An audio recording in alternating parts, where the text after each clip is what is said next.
Thanks, Wes. And we now know the name of the homicide victim. He was 25-year-old Jonah Andrews of JFK Building Number 7. Andrews is originally from St. Thomas.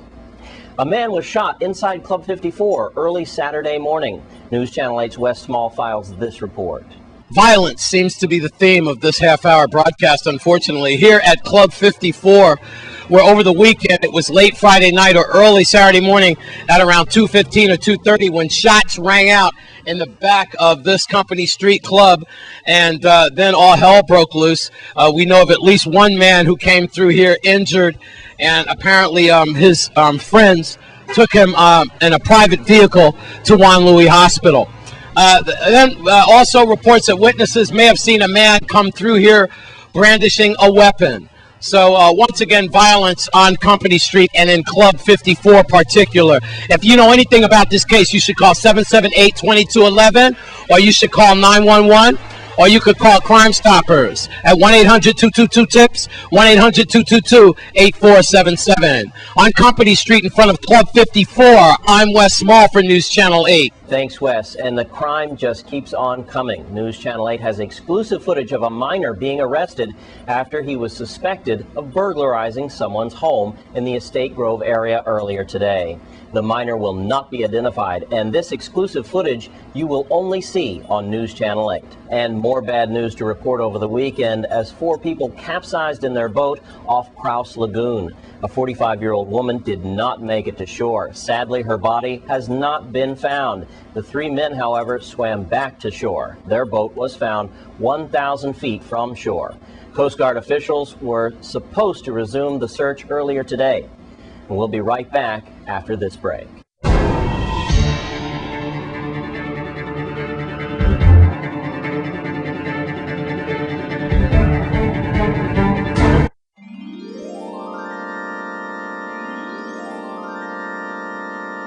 Welcome back. And the swine flu is making headlines these days nationally.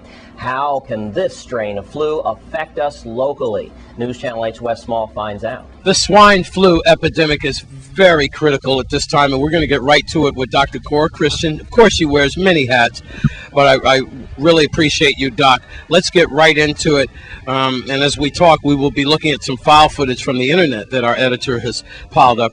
Right now, we've seen some cases in the United States, and what can you tell us about swine flu, and if it hits our territory, what can we do about it? Okay, I think first of all, your viewing audience has to be aware of the fact that the CDC is indicating they're on top of this. So we listen to advisories, and we listen to our local health department coming and giving us information. So what I will be sharing is something that's really general, but anytime that you have a flu virus that mixes between different kinds of animals, the pig, the bird, and now humans, it becomes problematic because we don't have necessarily a particular understanding of that strain. We don't have a vaccine that we can use to fight against that strain. So what really is critical to your listening audience is prevention. Washing your hands, staying away from large crowds.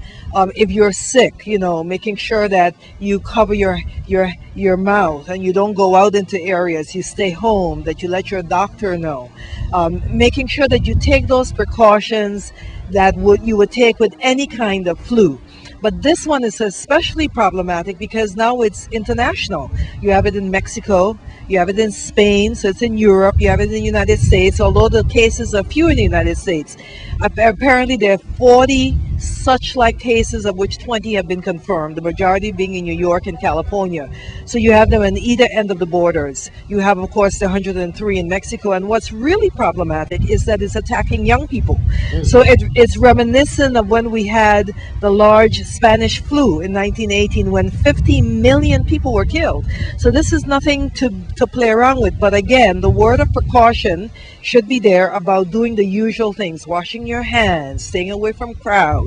If you have a cough, going and checking it out, a high fever, staying home if you're sick. But most importantly, to listen to advisories, because some of the countries now are starting to check people when they're coming through if they're sick. Some of them are closing, not allowing meats to come from Mexico and even the southern United States. There are different kinds of precautions. each particular country is taking, but we need to listen, because that's the most important thing, communication, being aware of what's happening out there, because it's fast. It's that kind of situation. Thank you very much. That's Dr. Cora Christian, and we're talking about the swine flu epidemic. The doctor says it's an international crisis, but the CDC, Center for Disease Control, they are on top of the situation. And please use those do's and don'ts that the good doctor just put out. With Dr. Cora Christian, I'm Wes Small for News Channel 8.